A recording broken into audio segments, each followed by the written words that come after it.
Hey guys, it's your friendly neighborhood doc. Are you ready for class, med students? Tonight we're going to talk about storytelling. And I was going to link to a video that I saw over the weekend. And I know that you guys see me with the cats and things like that occasionally when I'm trying to do my book reviews. But I promise I'm not the crazy cat guy. I never was a cat fan. I was more of a dog person. And then my wife and I got together when we were dating. And all of a sudden, I became the crazy cat-loving dude. So now we got 4 of the little stinkers, 2 blacks and 2 tabbies. Pepper, Piper, Penny, and Percy. Anyway, long story short, I'm sitting there scrolling through Facebook feeds the other day, and I see this AI cat video. And it's not just a cat doing something cute.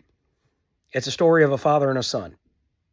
And the little kid, I mean, he's a little guy. He stays at home while his dad goes to work. And it shows the good times they're reading together, and the dad helps him build a train set. And his father says, I love you and I have to go to work now, and kisses him on the head. And it shows his father going to work, and he's working, building a skyscraper. He's way high up in the air. And the next thing you see that there's been an accident. And his other cat workers are trying to kind of nudge him and, hey, are you okay? And the little boy falls asleep with his little stuffed animal in his hand. And he wakes up the next morning, and 2 guys come by and said, we're sorry, but your father passed away. There was an accident. And then the next 2 scenes absolutely grab you if you are an animal lover at all, but also just for a great, great story. It shows the little boy holding his stuffed animal and just bawling his eyes out, just torn to pieces. And then the next scene after that shows him in the same position, still holding it, but sitting next to his father's headstone and just crying like just a baby. But it has a good ending to it. And it shows the resilience of this little boy to be somebody that his father would be proud of. And he, in turn, makes his father proud by going and spending more money on a bigger headstone and buying him flowers and being able to really let him know that you shaped my life. You helped create the person that I am. And you helped create my moral standing. You helped me become, the man that I am. It's a 1.5 minutes, maybe a 1.15 minutes AI video that will absolutely rip your heart out. And then by the end of it, you'll be smiling happy and crying happy tears instead of sad tears, because this little boy made something of himself to make his father proud. So storytelling, no matter whether it's an AI cat, whether it's a Superman tale, whether it's talking about civil rights, it's a comic from civil rights back in the 60s. No matter what the story is, if the tale, if the emotion, if it's gripping and it says you have to read this, like Beneath the Trees Where Nobody Sees, that was a great book. It's set in a small town with very relatable characters. Because a lot of people, some people grow up in a small town, some people do not. Some people can relate to the small town politics, some people can't. I'm sorry, guys, I'm still recovering from this junk.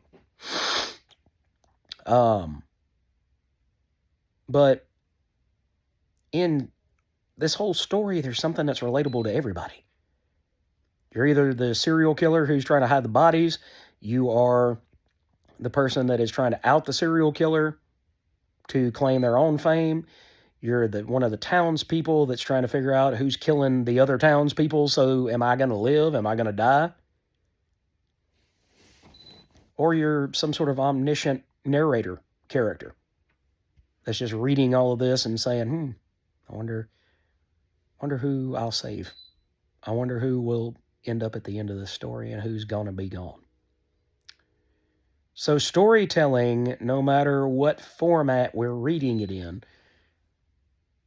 is the heart of comics, of pulp fiction, of sci-fi magazines from the 1950s, from Bram Stoker's Dracula from 1897, and everything in between. Without a good, gripping story, without honest characters, without something that you put your soul into in order to write it, then it's not relatable. And if it's not relatable, it's not fun. Am I a giant robot from Cybertron? No, but I can understand how Optimus Prime feels trying to be a failed leader. Does he always fail? No. But he feels those failures. He feels when a human or another Cybertronian dies.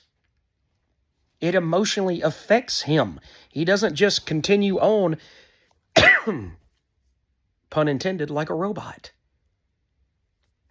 So with his fallacies, you can also see and celebrate with him in his celebrations, in his wins. You read Invincible by Robert Kirkman or The Walking Dead by Robert Kirkman, and you find that these people are not only fallible, but they're just trying to do the best that they can do, given the situations that they're in. My God, Rick went through so much in The Walking Dead for 193 issues. Oh, I'm sorry, 191, really.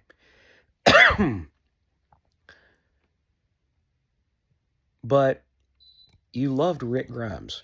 You came to respect Rick Grimes for who he was, and the fact that he tripped every day, just like the rest of us do. But in the end, he wanted what was best for Alexandria. He wanted what was best for Carl. He wanted what was best for his wife while she was there. He was just trying to build a better world, or a bigger world, for these characters to live in safely and securely and not have to worry about life and death every single damn day of their lives.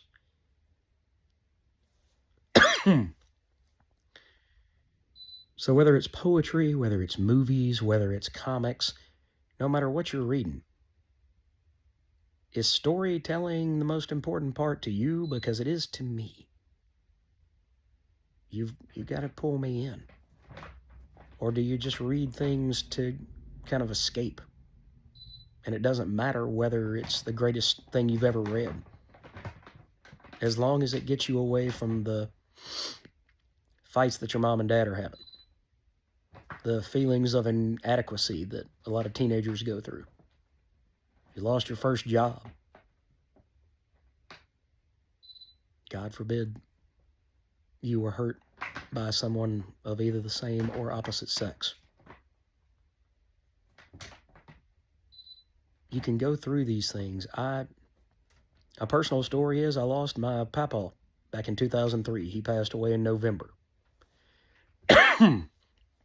I had a paper to write that Friday, so I didn't get to go to the visitation. I had to write a 12-page psych paper. It had to be due by midnight. I didn't have time to go to the viewing with the rest of the family. I came home. I had a friend that came over. She and I talked for a little while, and then I had a stack of comics that I had brought from working at the comic shop. It was Walking Dead 1 and 2, Promethea, I think number 29, and some of the other books I don't really remember. But she read those first 2 issues of Walking Dead, and it made her a fan for quite some time. I read that first to me issue of Promethea, and went back and tracked down all the trade paperbacks. and enjoyed the heck out of the last 4 issues of that series, where Alan Moore just went absolutely bonkers and gonzo. So that night got me through the loss of my grandfather. It got me through a 12-page paper that I had to write, edit, find different sources for, and then email it, all within that 6-hour span that I had or so. So, what are some personal moments that comics have helped you get through based on the story? Whether it was something that you had lived through, or that it was just such an intriguing tale that it made you forget about your bad day or whatever it was that happened to you. So let me know in the comments below, what was a time that storytelling in a comic really spoke to you? Guys and gals, thanks for watching. I promise the doc is going to be here for a long time. I don't sound like it, but this cough is getting much, much better than it has been. I can talk. So I will see you guys in the next video. Take care.